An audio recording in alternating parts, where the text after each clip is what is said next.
Magandang hapon sa inyong lahat. Ito po si Herbert Curia, author-promoter ng Bible Lives Promotions.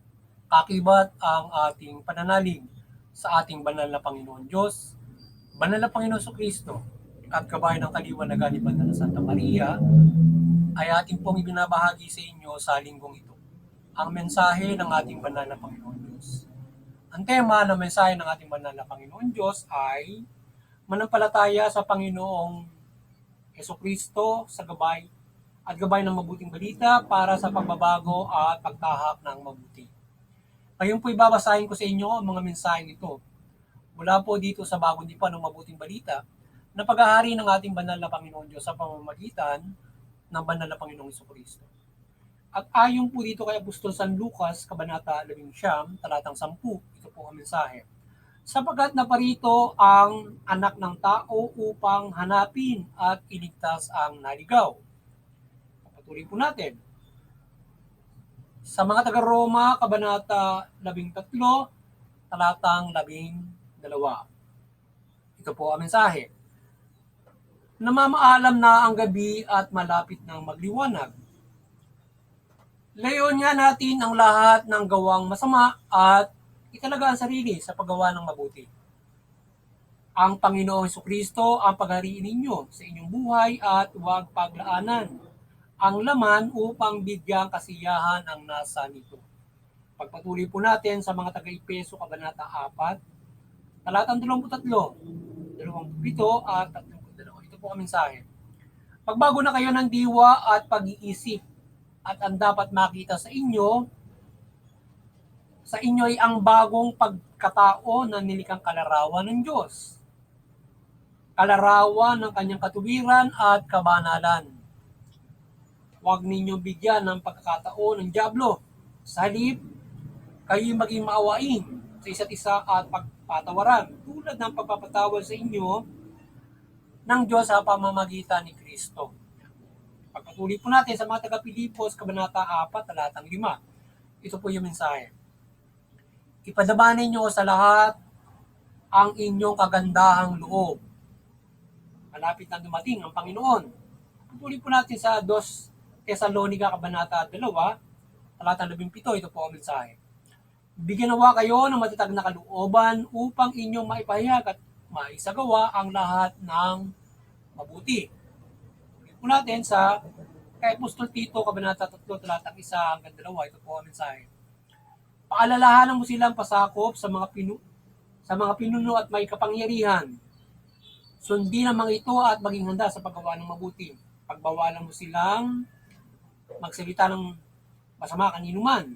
Kailangan sila'y maunawain, mahinahon at maibigin sa kapayapaan. Ito po ang mensahe salita ng ating banal na Panginoon Diyos sa ating pagbabahagi ng mabuting balita dito sa Bible Lives Promotion. Pasalamatan po natin ang ating banal na Panginoon Diyos, Panginoon Kristo, Banal na Espiritu Santo at gayon din po ang Banal na Santa Maria. Maraming salamat po. Banal na Panginoon Diyos, Panginoon Kristo, Banal na Espiritu Santo at Banal na Santa Maria. Ngayon po naman ay ipaliliwanag ko sa inyo ang mga mensaheng ito. Mula po sa tema na manampalataya sa ating Panginoong Hesus at gawin ng mabuting balita para sa pagbabago at pagtahak sa mabuti yan. Para sa ating pagbabago at para sa ating pagtahak ng mabuti. Mula doon sa mga walang pananampalataya at doon sa nananampalataya ng mga Kristiyano ay patuloy tayong manampalataya sa Panginoon Kristo at patuloy tayong manampalataya at manampalataya tayo mula sa Panginoon Kristo at mabuting balita na kanyang isinagawa at inihayag sapagkat siya ay itinalaga para tayo ay iligtas, para tayo ay patawarin ng Panginoon Diyos sa pamamagitan at bigyan ng pagkakataon tayo na makapagbagong buhay, makapagbalik loob sa Panginoon Diyos at mamuhay ng matuwid, mamuhay ng mabuti. Paano? Sa pamamagitan ng inihayag ng Panginoon sa Kristo, ganoon tayo mamuhay ng mabuti sa inihayag ng Panginoon sa Kristo sapagkat mayroong binago o mayroong sa inaaral ng Panginoon sa Kristo mula doon sa pagsunod natin sa naunang kung paano tayo mamumuhay ng mabuti doon sa pinatutupad ng ating banal na gabay ng Panginoon Diyos, kagaya ng 10 utos, yung mga gabay sa mga kagaya sa Exodo, yung mga kung paano tayo gagawa ng mabuti. So yung mga kautusan, mga ganon.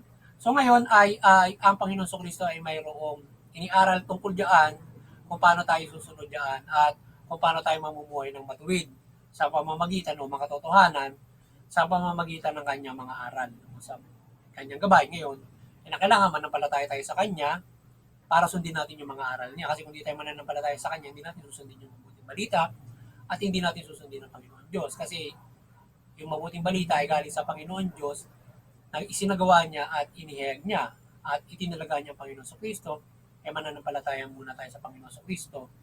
Sa pananampalataya natin sa Panginoon Diyos para matupad natin yung kung ano ang mabuti na dapat natin gawin sa pananampalataya sa Panginoon Diyos at pamumuhay na ito kung paano tayo mabubuklod sa mabuti. Yan.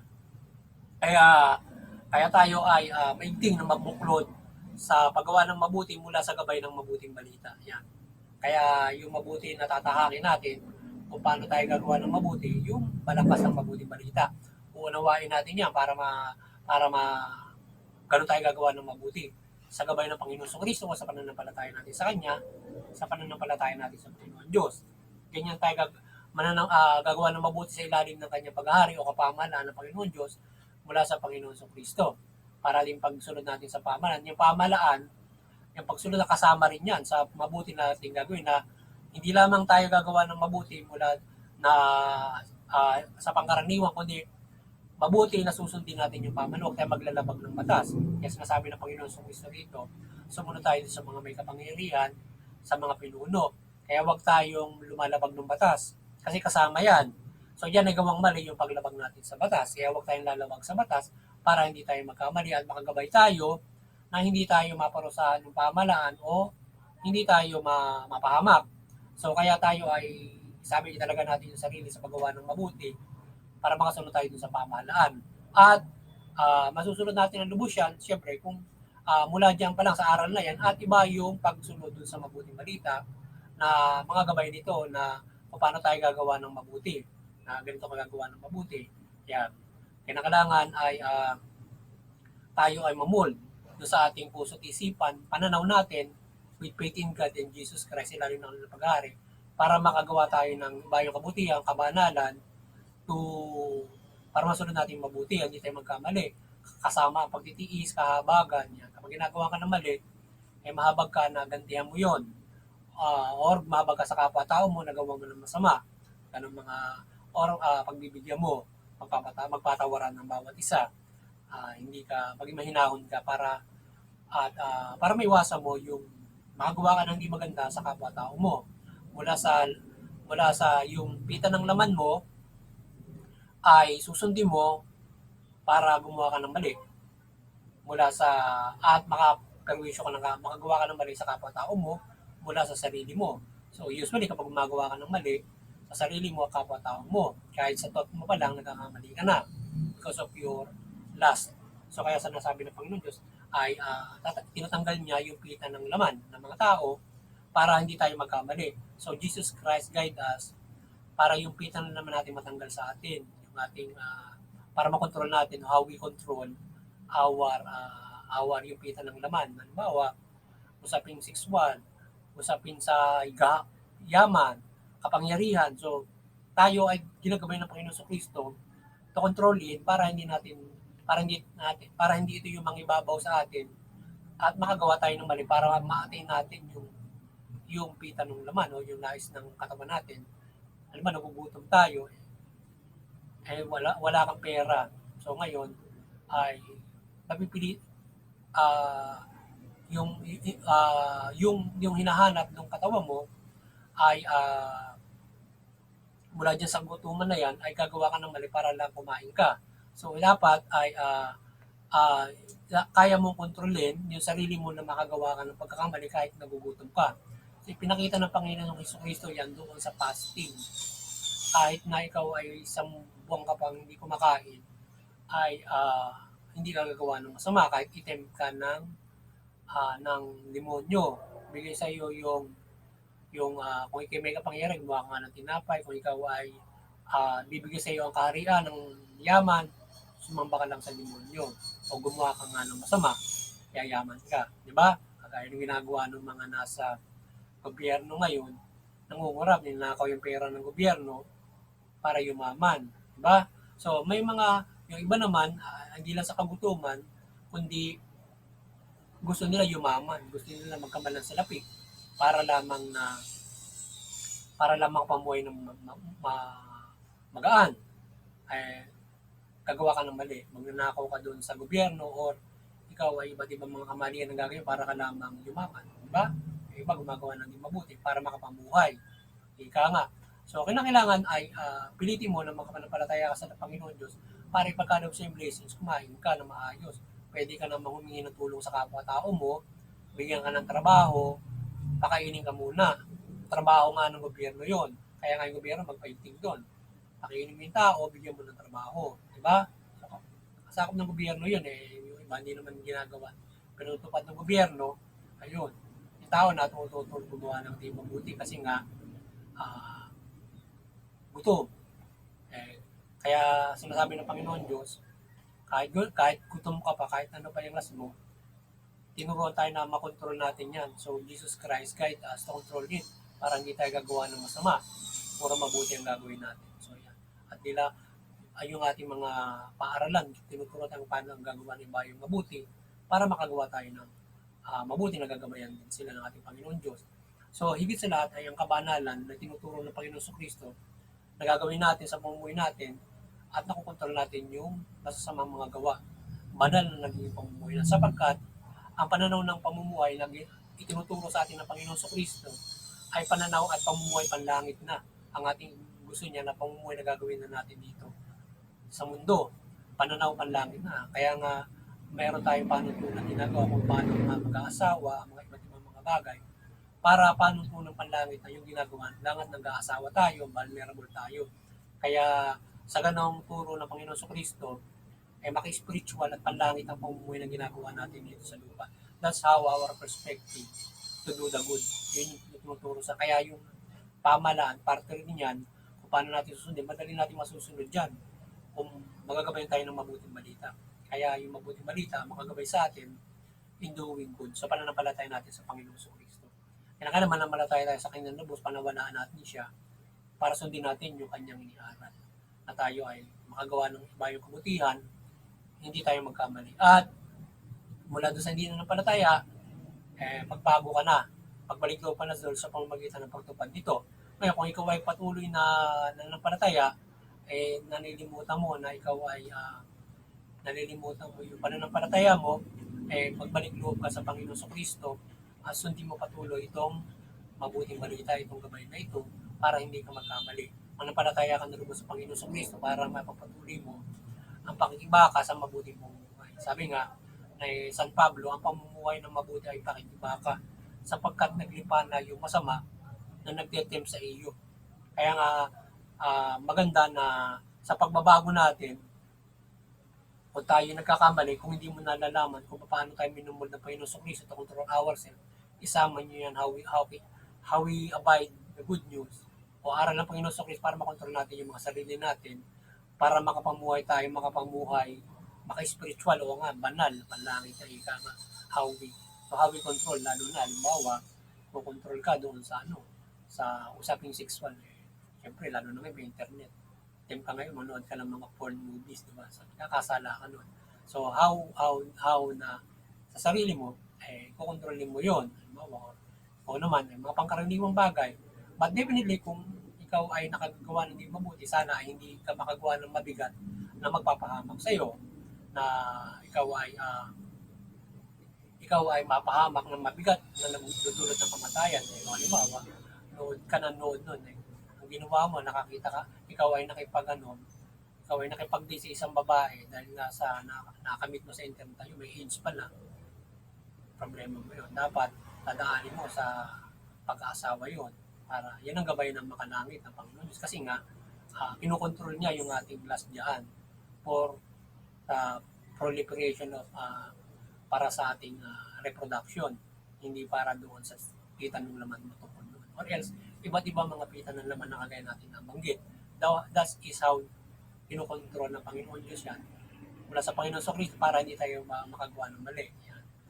Yan na nauwi sa kapahamakan ng tao just because yan, kung ano ginagawa mo yan. So halimbawa iba pa masama mga pag-ugali. So mapupunan mo yung tinuturo ng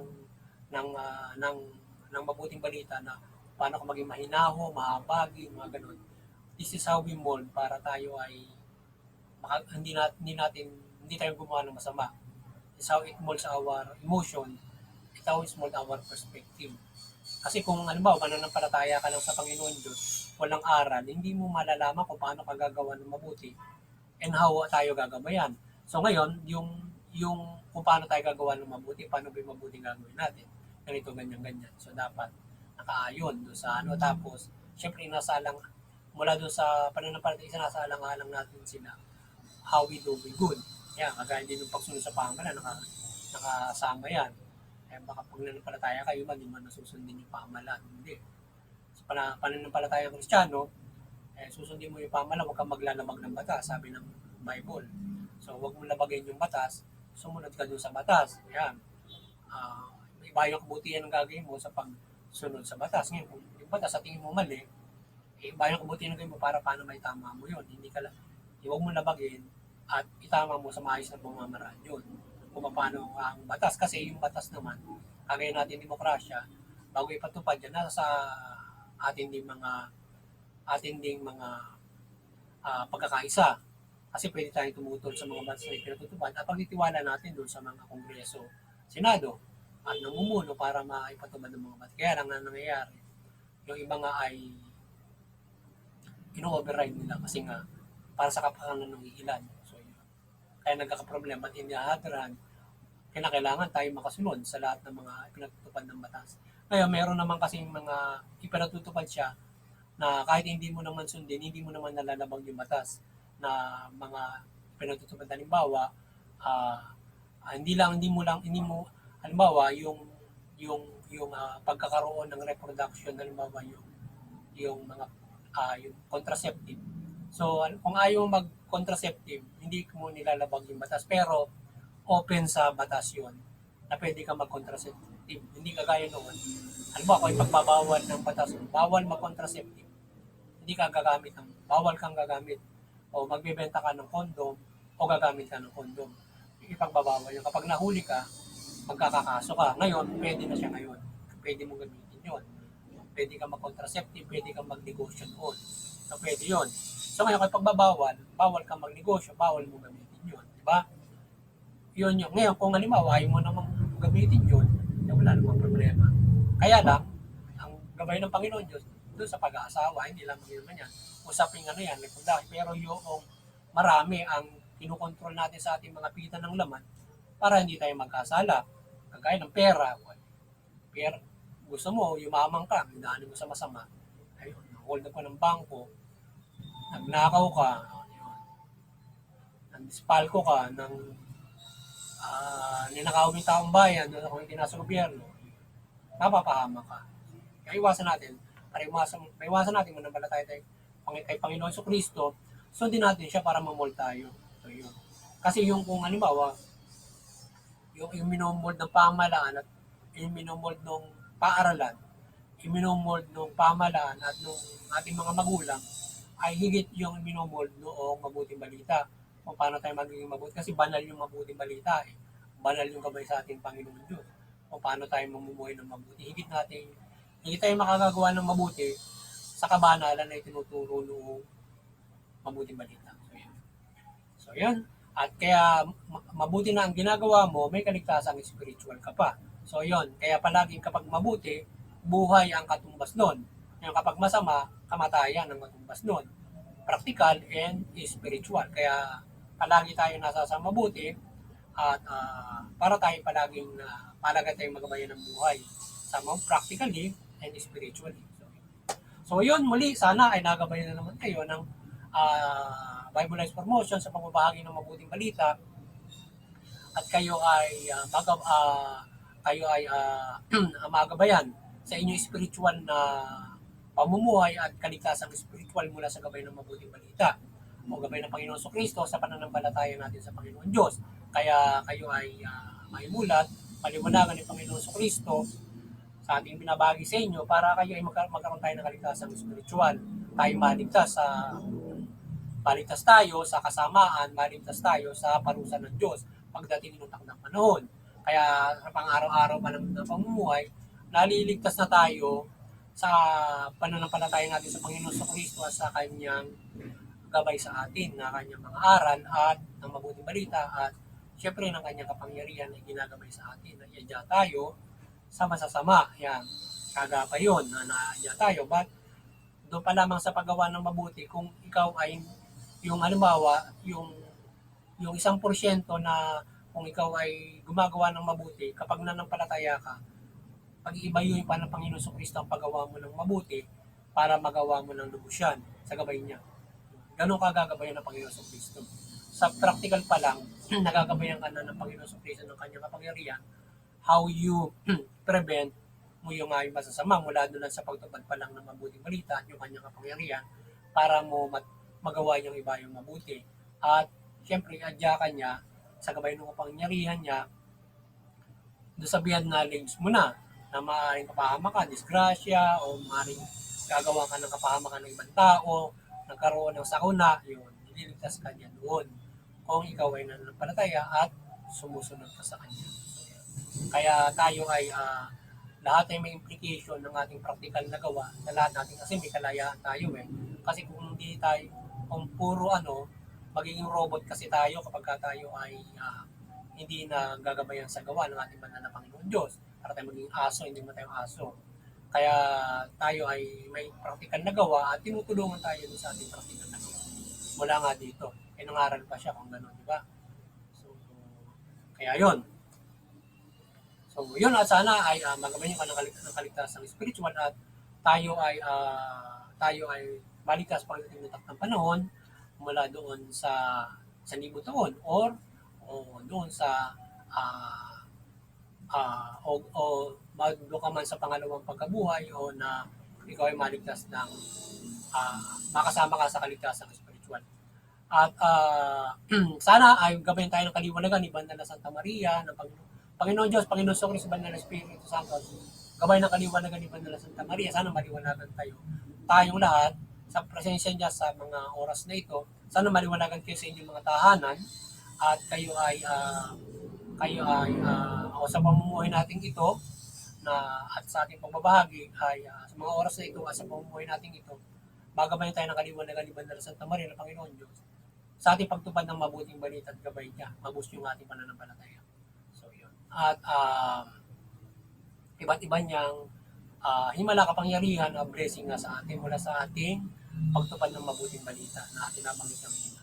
At muli doon sa Interfaith Unity, patuloy tayo magabayan ni Banal na Santa Maria, maliwanagan ng lahat ng reliyon, mag-unawan tayo, magkaisa tayo magbuklod tayo na unawain natin yung mga reliyon na nagkakaroon tayo ng Interfaith Unity.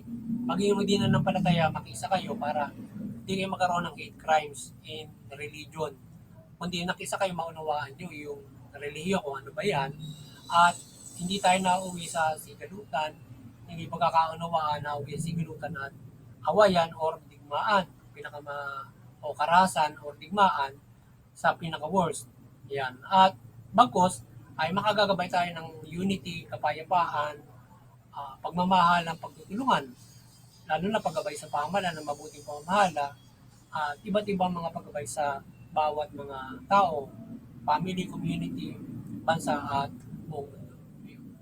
At doon sa CBCP in Vatican Church, maliwanagan kayo ni Banal na Santa Maria, patuloy niyo pong pagbuklurin yung sangkatauhan sa pananampalataya sa Panginoon mula Panginoon sa Kristo at mabuting balita.